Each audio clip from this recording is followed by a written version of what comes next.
नमस्कार बच्चों, कैसे हैं आप सब? आशा करती हूँ आप सभी अच्छे होंगे, स्वस्थ होंगे, खुश होंगे और अपनी पढ़ाई भी अच्छे से कर रहे होंगे। तो जैसा कि आप सभी जानते हैं, मैं हूँ आपकी हिंदी की अध्यापिका और मैं स्वागत करती हूँ आप सभी का आईसीटी वर्चुअल क्लासरूम में। और आज हम यहाँ पर एकत्रित हुए हैं पढ़ने के लिए क्लास 9th की हिंदी। क्लास 9th की हिंदी में हम यहाँ पर आज पढ़ेंगे जो हम लास्ट सेशन से पढ़ते आ रहे हैं, अपना चैप्टर, अपनी कृतिका पाठ्य पुस्तिका भाग 1 का पाठ 2। ध्यान दीजिएगा, कृतिका पाठ्य पुस्तिका भाग 1 का पाठ 2 हम यहाँ पर पढ़ रहे हैं, जिसका नाम है मेरे संग की औरतें। और ये चैप्टर लिखा गया है, ये पाठ लिखा गया है मृदुला गर्ग जी द्वारा। देखिए, वैसे तो यहाँ पर मैं आप लोगों से इस प्रश्न को करना चाहती थी कि आप लोगों ने लास्ट सेशन में जो पढ़ा है, या इस पाठ को किसने लिखा है, या इस पाठ का नाम क्या है, क्या अभी तक हमने इस पाठ में पढ़ा है, ये सब चीजें आपको पता होनी चाहिए। तभी आप आगे कंटिन्यू कर पाएंगे, तभी आप आगे के जो हम चैप्टर को पढ़ेंगे उसे समझ पाएंगे।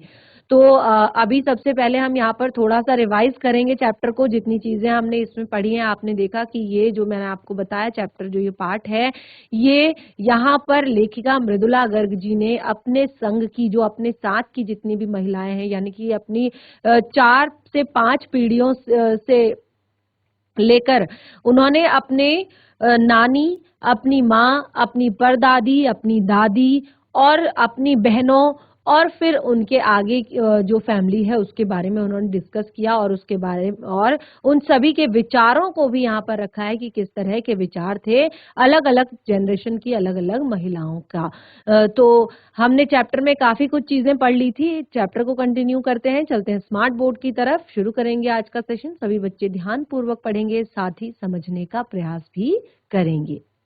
तो आपने देखा कि यहाँ पर जो लेखिका हैं वो बताती हैं कि किस तरह से जो उनकी माँ है, उनकी माँ रहा करती थी, और एक तरह से किसी को इस बात पर ऐतराज भी नहीं था, यानी कि कभी भी किसी ने इस बात पर ऐतराज भी नहीं किया कि वो घर की बहू हैं और उनको किस तरह से रहना चाहिए। देखिए, आप सभी ने अपने मम्मी पापा को देखा होगा, खास तौर पर अपनी माता जी को देखा होगा कि किस तरह से वो सुबह से लेकर शाम तक आपके कामों में, आपके लिए काम करने में, आपकी फैमिली के लिए काम करने में व्यस्त रहती हैं, बिजी रहती हैं। और बहुत कम टाइम ऐसा होता है कि वो उस टाइम को अपने लिए यूज करती हैं, अपने शौक पूरे करती हैं, अपने पसंद के काम करती हैं। तो देखिए, सबकी मम्मा सबके लिए खाना बनाती है ना? हैंड रेस करेंगे। सबकी मम्मा बनाती है ना सबके लिए खाना? यस। और आपकी फैमिली में जितने भी बड़े बुजुर्ग हैं उनकी सेवा करना, आपके घर में जितने भी गेस्ट आते हैं उनको वेलकम करना, उनकी सेवा करना। तो हमने यहाँ पर देखा कि किस तरह से मृदुला गर्ग जी पहले अपनी नानी के विषय में बताती हैं और फिर अपनी माँ पर यहाँ पर डिस्कशन कर रही हैं। और जैसे कि वो कह रही हैं, उनकी माँ जो है, मतलब कई कारण हैं कि उनकी फैमिली में उनकी माँ को रिस्पेक्ट दी जाती है, उनकी माँ की बात मानी जाती है। पहला रीजन तो यही है कि उनके जो दादाजी थे, उनके जो पिताजी थे यानी कि नाना जी जो थे, वो साहबों से खासे अभिभूत थे, और उन्होंने कहा कि मेरे नाना जो है पक्के साहब माने जाते थे। वे बस जात से हिंदुस्तानी थे, बाकी चेहरे मोहरे, रंग ढंग, पढ़ाई लिखाई सब में वे अंग्रेज थे। और यहाँ पर उन्होंने कहा कि मजे की बात यह थी कि हमारे देश में आजादी की जंग लड़ने वाले ही अंग्रेजों के प्रशंसक रहे, यानी कि जो आजादी की जंग लड़ते हैं, यहाँ तक कि लेखिका के पिताजी जो थे, उनके दामाद जो थे, वो स्वयं भी आजादी के सिपाही थे, लेकिन वो उनकी फैमिली में अगर किसी की चलती थी वो उनके ससुर की ही चलती थी। तो इस तरह से यहाँ पर एक तो इस कारण से उनकी जो माँ है, उनको कभी परिवार की कोई जिम्मेदारी नहीं दी गई, परिवार का कोई काम करने के लिए नहीं कहा गया, और साथ ही उनमें कोई खास ऐसी रुचि भी नहीं थी फैमिली का काम करने की। वो अपने पसंद से यानी कि अपनी रुचि से भी वो काम नहीं किया करती थी। और उन लेखिका ने यहाँ पर बताया था कि उनके यानी कि बच्चों के पालन पोषण में घर के सभी जो है जो परिवारजन थे वो मुस्तैद रहते थे और उनके खुद जो मर्द जात उनके पिताजी थे वो भी यानी कि उनके पिताजी देखिए अक्सर होता है घर में कि जो पिताजी होते हैं वो बाहर के कामों में वैसे ये चीजें आजकल नहीं है आजकल आप देखेंगे कि परिवार में चाहे स्त्री है पुरुष है दोनों ही घर और बाहर दोनों कामों में बराबर के हिस्सेदार हैं जब हम घर में रहते हैं तो घर हम स्त्री का भी है पुरुष का भी है दोनों की घर की साफ सफाई या घर के कामों की जिम्मेदारी जो है वो दोनों की होती है तो इस तरह से लेकिन उस टाइम पे ऐसा नहीं था लेकिन यहाँ पर लेखिका के घर में मृदुला गर्ग जी के घर में बिल्कुल सिचुएशन अलग थी उनकी माँ जो है इस तरह के काम नहीं किया करती थी परिवार के बाकी लोग और खुद मर्द जात उनके पिताजी इस तरह के काम किया करते थे यानी कि बच्चों के लिए खाना बनाना उनको तैयार करना और देखिए लेखिका यहाँ पर बताती हैं कि हमने अपनी माँ को कभी भारतीय माँओं जैसा नहीं पाया जैसे मैंने आपको बताया ना कि आपके घर में जब आपके बड़े बुजुर्ग होते हैं उनकी सेवा करना या घर में गेस्ट आते हैं उनका वेलकम करना या बच्चों के कपड़े धोना बच्चों को नहलाना धुलाना बच्चों के लिए खाना बनाना या एक तरह से कहा जाए तो हर समय बच्चों के लिए हाजिर रहना ऐसा उनकी माँ ने कभी नहीं किया वो कहती है ना ही उन्होंने हमें कभी लाड़ किया यानी कि एक माँ की तरह प्यार होता है ना कि माँ की तरह प्रेम जिसमें क्या होता है कि कई बार आप कुछ गलती भी कर देते हैं तो भी माँ आपको माफ कर देती हैं ठीक है और एक माँ का जो स्नेह होता है कि बच्चे को भले ही बच्चे ने कितनी बड़ी गलती करी हो माँ ने उसको कितना डांटा हो थोड़ी देर बाद बच्चा जो है घूम फिर के अपनी माँ के पास ही जाता है भले ही उसके आसपास कितने ही लोग हों लेकिन इस तरह का लाड़ भी कभी उनकी माँ ने नहीं किया और उन्होंने और लेखिका ने यहाँ पर एक बहुत ही महत्वपूर्ण बात बताई कि उन्होंने कभी भी अपने बच्चों को जैसे लेखिका आगे देखिए बताएंगी कि वो 3 बहनें और एक भाई हैं लेकिन कभी भी उन्होंने अपने बच्चों को यानी कि लेखिका और उनकी बहनों को कभी भी अच्छी पत्नी और बहू होने की सीख नहीं दी आपने देखा होगा कि जो बेटियां होती हैं भले ही वो कितना भी पढ़ लिख लें कितना भी कुछ कर लें लेकिन उनको कहा जाता है कि आपको थोड़ा बहुत घर के कामकाज भी सीखने हैं आपको घर के कामों में थोड़ा बहुत हाथ बटाना आना चाहिए घर के जो भी छोटे मोटे काम होते हैं क्योंकि आगे जाकर आपका भी विवाह होगा ठीक है एक तरह से ये ठीक भी है कि इंसान को अपने लिए देखिए यहाँ पर विवाह की बात हम नहीं करते हम यहाँ पर ये कहते हैं कि इंसान को अपने लिए कि वो छोटे छोटे काम कर सके वो अपने छोटे छोटे कामों के लिए दूसरों पर डिपेंड ना रहे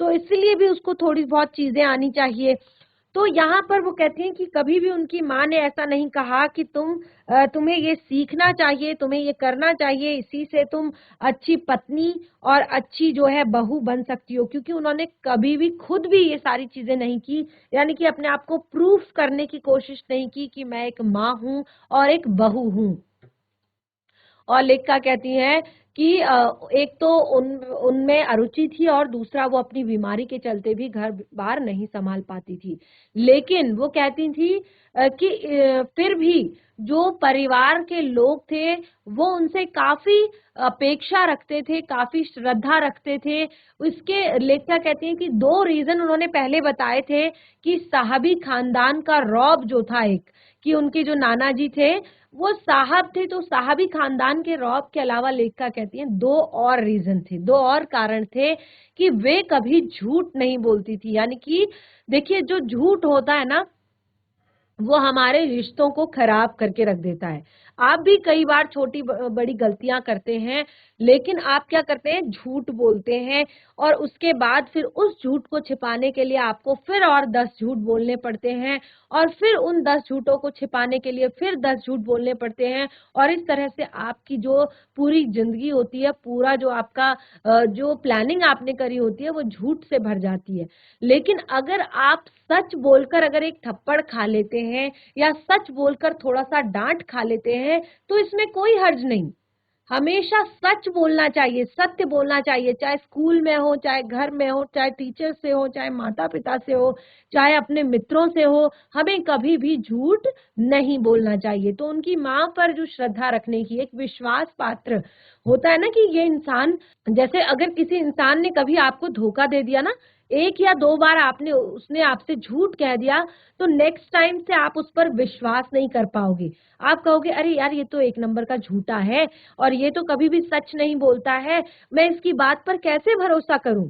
ठीक है ना। तो आप दूसरों का विश्वास खो देते हो, दूसरों का भरोसा खो देते हो इस तरह झूठ बोलने से। तो यहाँ पर उनकी माँ जो है वो कभी झूठ नहीं बोलती थी, इसलिए पूरे परिवार के मेंबर उनकी रिस्पेक्ट करते थे, उनका आदर करते थे। और दूसरी बात ये थी कि वो एक की गोपनीय बात को दूसरे पर जाहिर नहीं होने देते थे। तो सबसे बड़ी बात होती है ये इधर की उधर करना, एक दूसरे की चुगली करना, एक दूसरे को नीचा दिखाना, एक दूसरे की बातों को, कई बार अच्छी बातें भी होती हैं, कई बार गलत बातें भी होती हैं।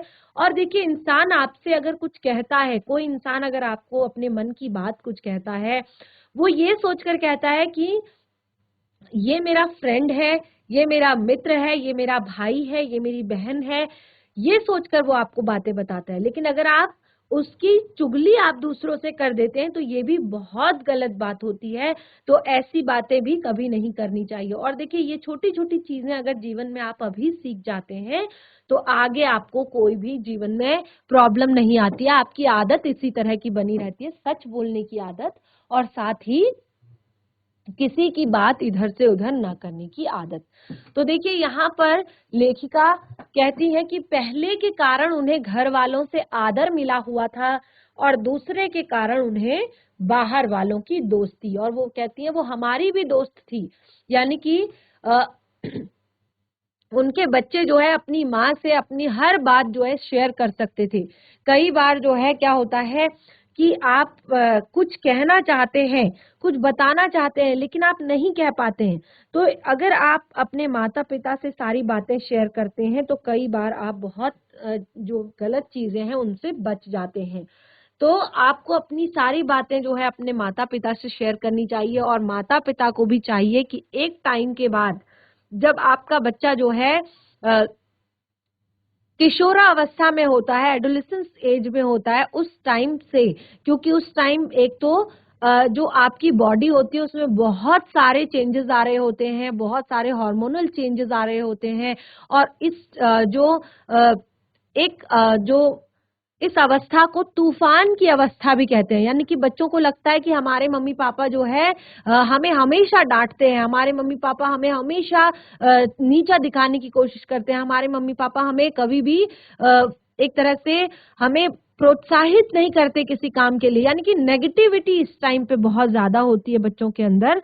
तो ये टाइम है कि जब माता पिता को भी चाहिए कि वो अपने बच्चों के फ्रेंड बने, अपने बच्चों के दोस्त बने, और उनसे उनके प्रॉब्लम्स को शेयर करें। और बच्चों को भी चाहिए कि वो अपने माता पिता के, क्योंकि ये चीजें आपको अभी समझ नहीं आएंगी, आपको समझ आएंगी जब आप बड़े हो जाएंगे, जब आपको जरूरत होगी किसी ऐसे इंसान की जिसके सामने आप अपनी दुख, अपने तकलीफ, अपनी प्रॉब्लम्स को शेयर कर पाए, लेकिन उस टाइम पे आपने काफी डिस्टेंस बना लिया होगा अपने माता पिता से। तो ये चीज है, अभी अभी कोई भी प्रॉब्लम होती है, कोई भी दिक्कत होती है, भले ही वो आपको थोड़ा सा डांटेंगे लेकिन फिर वो आपकी दिक्कत को समझेंगे, आपकी प्रॉब्लम को समझेंगे। तो वो कहती हैं कि उनकी माँ जो थी फ्रेंड थी, और वो कहती हैं कि माँ की भूमिका तो हमारे पिताजी बहुत अच्छे से निभा लिया करते थे। यानी कि जिस तरह से माँ काम करती है, बच्चों की केयर करना, खाना बनाना, कपड़े धोना, उनके लिए चीजें तैयार करना, तो ऐसे काम तो उनके पिताजी कर लिया करते थे। वो कहती हैं कि मुझे याद है बचपन में हमारे घर में किसी की चिट्ठी आने पर उससे कोई यह नहीं पूछता था कि उसमें क्या लिखा है। यानी कि एक होता है ना पर्सनल स्पेस, जिसको हम कहते हैं कि किसी का भी लेटर अगर आ जाता था तो कोई भी उससे ये नहीं पूछता था। देखिए घर में 3 लड़कियां थी, बेटा था, बाकी बड़ी जॉइंट फैमिली थी, लेकिन क्योंकि बच्चों के साथ क्या था, बच्चों का घर पर एक जो अपने पेरेंट्स हैं उनके साथ बिहेवियर कैसा था, फ्रेंडली था। माता पिता को भी पता था कि अगर बच्चों को कोई दिक्कत होगी या बच्चों को कुछ जरूरत होगी तो वो हमारे पास जरूर आएंगे। और बच्चों को भी ये भरोसा था कि उनके माता पिता जो है कभी भी उन्हें किसी भी बात के लिए अगर गलत है तो जरूर टोकेंगे, लेकिन अगर गलत नहीं है तो रोकेंगे और टोकेंगे नहीं। तो इस तरह से दोनों तरफ से रिलेशन होते हैं।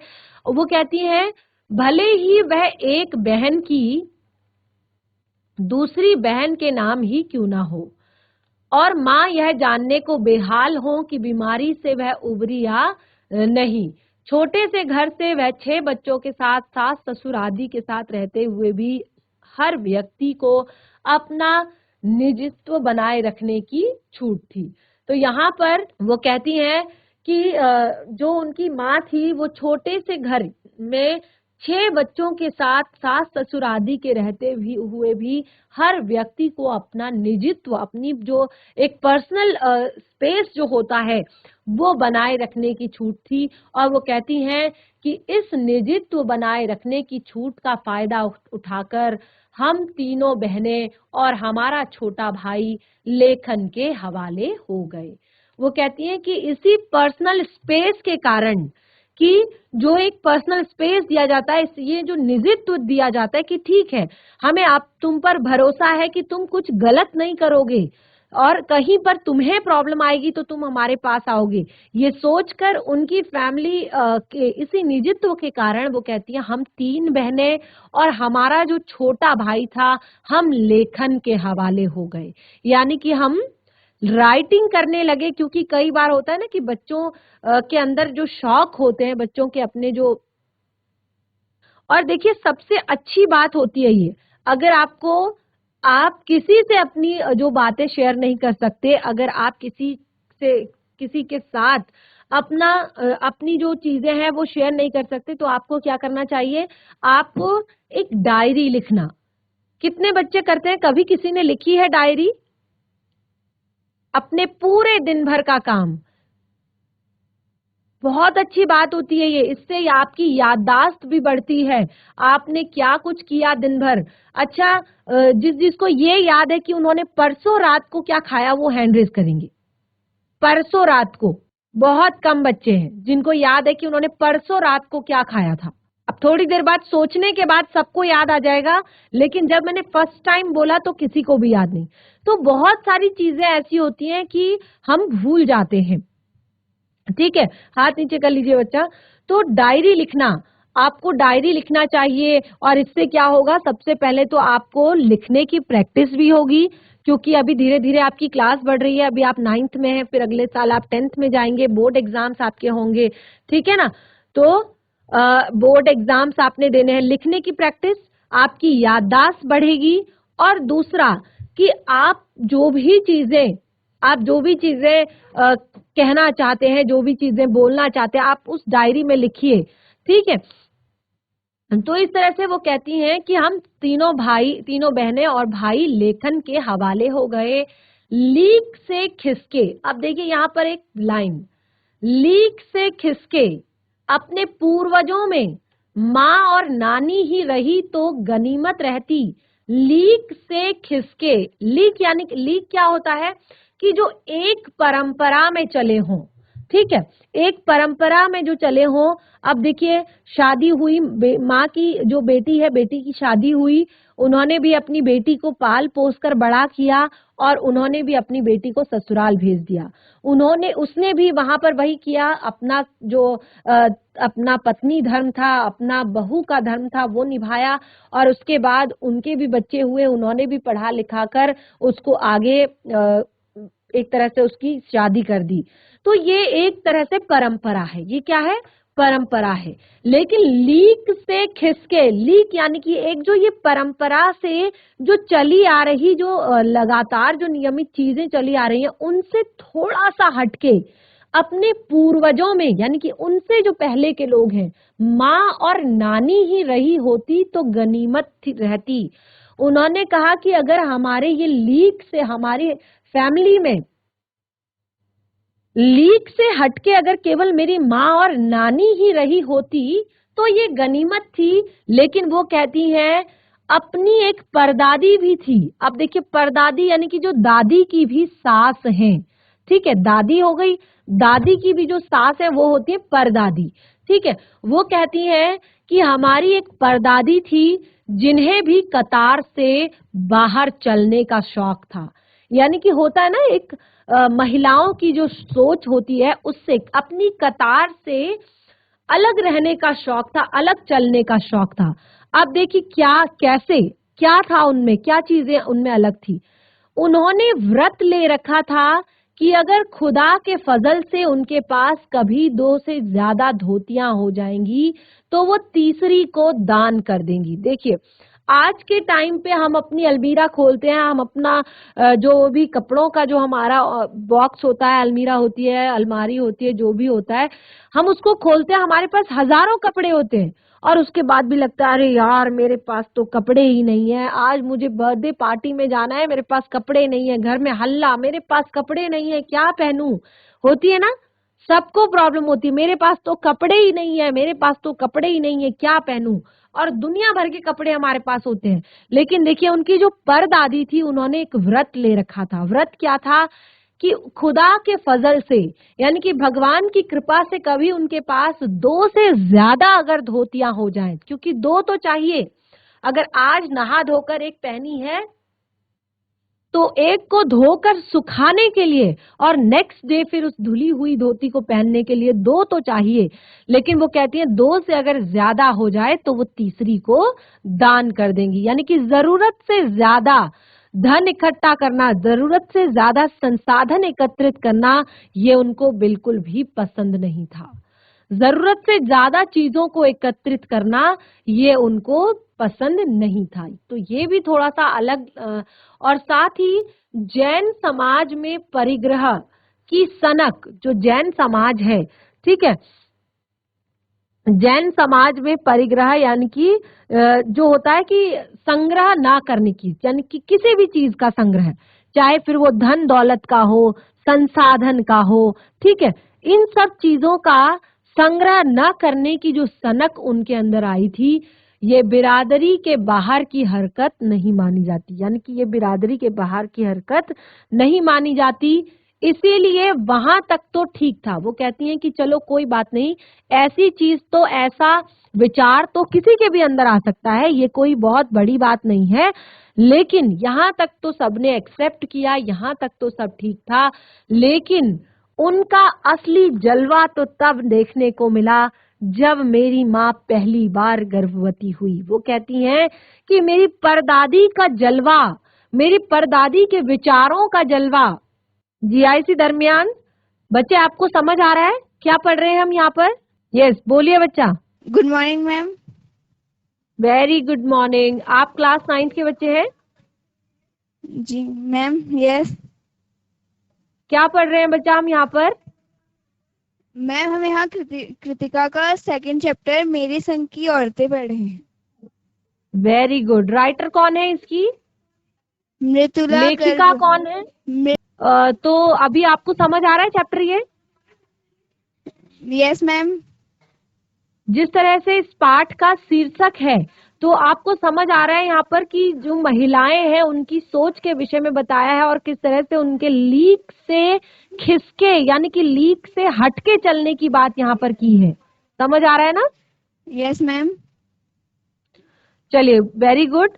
कोई भी डाउट अगर कहीं पर होता है तो जरूर क्लियर करें। रीडिंग करेंगे आप? Yes ma'am. चलिए, रीडिंग करना स्टार्ट कीजिए। मेरी परदादी गुड। ने मंदिर में जाकर मन्नत मांगी कि उनकी पतोहू का पहला बच्चा लड़की हो। यह गैर रवायती मन्नत मांगकर ही उन्हें चैन नहीं पड़ा। उसे भगवान और अपने बीच पोशीदा रखने की बजाय सरेआम उनका ऐलान कर दिया। लोगों के मुंह खुले के खुले रह गए। उनके फितूर की कोई वाजिब वजह ढूंढे ना मिली। यह भी नहीं कह सकते थे कि खानदान में पुश्तों की कन्या पैदा नहीं हुई थी, इसलिए माँ जी बेचारी कन्यादान के पुण्य के अभाव को पूरा करने के चक्कर में थी। क्योंकि पिताजी की नहीं दादाजी की भी बहनें मौजूद थी। हाँ, पहला बच्चा हर बहू का बेटा होता रहा है। खैर माँ जी ने अपनी तरफ से कोई सफाई नहीं दी, बल्कि बदस्तूर मंदिर यानी कि नियम से मंदिर जाकर मन्नत दुहराती रही। पूरा नकुल गांव जानता था कि माँ जी का भगवान के साथ सीधा साधा तार जुड़ा हुआ है। बेतार का तार इधर, वह तार खींचती उधर, टन से तथास्तु बसता। मेरी दादी तो पहली मर्तबा की ही तैयार हो गई थी कि गोद में खेलेगी तो पोती, पर माँ जी की आरजू किस कदर रंग लाएगी उसका उन्हें भी गुमान न रहा होगा। गुड। लेकिन बच्चे बहुत स्पीड में पढ़ा आपने, थोड़ा सा स्लो, क्योंकि आप देख रहे हैं ना कि यहाँ पर आप अपने लिए नहीं पढ़ रहे हैं अभी, आप पढ़ रहे हैं। जब हम रीडिंग करते हैं तो हम पूरी क्लास के लिए पढ़ते हैं, और यहाँ पर क्लास ही नहीं, आपके साथ बहुत सारे स्कूल और बहुत सारे बच्चे हैं। आपने बहुत अच्छी रीडिंग की, लेकिन बिल्कुल भी जो जैसे आप यहाँ पर देख पा रहे हैं कि आप अल्प विराम या अर्ध विराम का जो प्रयोग किया गया है या पूर्ण विराम का प्रयोग किया गया है, तो वहां पर आपको उतने सेकंड के लिए थोड़ा थोड़ा रुकना भी है। ठीक है, तो नेक्स्ट टाइम से ये ध्यान रखेंगे। बाकी आपने रीडिंग क्लियर की, चलिए बैठ जाइए। तो देखिए यहाँ पर उन्होंने अपनी जो परदादी थी उनसे उनका लीक पर से हटकर चलना बताया है। उन्होंने कहा ये व्रत तक तो ठीक था कि जो उन्होंने ये व्रत लिया था, क्योंकि ये बहुत बड़ी बात नहीं थी। ऐसा व्रत तो हम कोई भी ले सकते हैं, क्योंकि ज्यादा संसाधनों को एकत्रित करना बहुत अच्छी बात नहीं है कि हम बहुत सारे संसाधन को इकट्ठे कर रहे हैं। ठीक है, लेकिन उन्होंने सबसे बड़ा उनका जलवा, यानी कि उनकी बात का जलवा जो है सबसे बड़ा तब देखने को मिला जब उनकी माँ, लेखिका की माँ, उनकी जो पोतहू थी, यानी कि उनके पोते की जो बहू थी, वो पहली बार गर्भवती हुई। क्योंकि उन्होंने मंदिर में जाकर मन्नत मांगी कि उनकी पोतहू का पहला बच्चा लड़की हो। अब देखिए उस टाइम पे, आज जब हमारा समाज जो है इतना ज्यादा शिक्षित है, लड़का लड़की में कोई अंतर नहीं है, लड़कियां बिल्कुल लड़कों से कंधा मिलाकर काम कर रही हैं, बल्कि कहा जाए तो मुझे तो लगता है कि अब उन लड़कों से आगे भी निकल गई हैं, क्योंकि इतनी सारी जिम्मेदारियां, इतनी सारी अलग अलग चीजों के बावजूद भी लड़कियां जो है वही सब काम करती हैं जो लड़के करते हैं। कोई भी ऐसा क्षेत्र नहीं है जहां पर महिलाओं का दबदबा नहीं है। तो आज के टाइम में भी अगर किसी परिवार में अगर लगता है कि यहाँ पर जो है नया बेबी आने वाला है, तो सबको यही लगता है कि यार अगर पहला बच्चा हो तो वो बेटा होना चाहिए। बहुत ज्यादा मात्रा में अभी भी ये चीजें, ये सोच लोगों की है। लेकिन वो टाइम देखिए कितना पुराना था, और उस टाइम पे उनकी दादी की ये सोच थी कि घर में अगर पहला बच्चा होगा तो वो लड़की होगी। और वो कहती हैं उनकी ये गैर रवायती मन्नत मांगकर ही उन्हें चैन नहीं पड़ा, यानी कि केवल मन्नत से, क्योंकि मन्नत क्या होती है, इंसान मन मन में मांगता है, भगवान से मांगता है, भगवान के सामने मांगता है। लेकिन वो कहती हैं कि उन्होंने इस चीज को भगवान और अपने बीच पोशीदा रखने के बजाय सरेआम इसका ऐलान किया कि मेरी बहू का अगर पहला बच्चा हो, मेरी पोतहू का अगर पहला बच्चा हो तो वो बेटी होनी चाहिए। और लोगों के मुंह खुले के खुले रह गए, और उनके फितूर की कोई वाजिब वजह ढूंढते नहीं मिली कि उन्हें कि ऐसा क्या था, कि ऐसा क्यों उनको लगता था कि पहला बच्चा बेटी होनी चाहिए। क्योंकि ऐसा भी नहीं था कि उनके परिवार में कोई लड़की ना हो पहले से, या क्योंकि उनके दादाजी जो थे उनकी भी बहनें थी, उनके पिताजी जो थे उनकी भी बहनें थी। और वो कहती हैं कि ऐसा भी नहीं था कि उनकी फैमिली में कि कन्यादान के पुण्य के अभाव से कोई चूक गया हो। तो यहाँ पर वो कहती हैं खैर जो है उनकी माँ ने कभी भी इस बात का उनका विरोध नहीं किया, कभी भी इस बात को एक तरह से ना मानने की ना सोची, और वो मंदिर जाकर बस इस चीज को, इस मन्नत को दोहराती रही। पूरा नुक्कड़ जानता था, पूरा गांव जानता था कि भगवान का उनकी माँ के साथ सीधा सीधा तार जुड़ा हुआ है, बिल्कुल वैसा जैसे बेतार का तार होता है, यानी कि डायरेक्ट कनेक्शन। वह इधर से तार खींचती तो उधर से तन से तथास्तु बजता। तो वो कहती है मेरी दादी तो पहली मर्तबा में भी तैयार हो गई थी कि गोदी में खेलेगी तो पोती ही। और वो कहती हैं कि माँ की आरजू किस कदर रंग लाएगी उसका इन्हें भी गुमान ना रहा होगा। तो आपने देखा कि किस तरह से यहाँ पर जो है लेखिका ने अब अपनी परदादी के विषय में बताया और उनके विचारों को बताया और उनके विषय में भी बताया कि किस तरह से वो भी लीक से हटकर चलने वाली महिलाओं में से थी। तो आपने अभी तक यहाँ पर देखा कि उनके परिवार में जिस का भी उन्होंने डिस्कस किया है, यानी कि अपनी नानी, अपनी माँ, अपनी परदादी और आगे भी बहुत सारे लोगों का यहाँ पर डिस्कशन होने वाला है, जिसमें उनकी दादी, उनकी बहनें और उनके भाई के बारे में हम यहाँ पर पढ़ेंगे। तो चैप्टर हमारा काफी लेंदी है, इसे हम कंटिन्यू करेंगे अपने नेक्स्ट सेशन में। आज हमने जो कुछ पढ़ा है उसको घर पर एक बार जरूर रिवाइज करें। तब तक के लिए धन्यवाद। आपका दिन शुभ हो।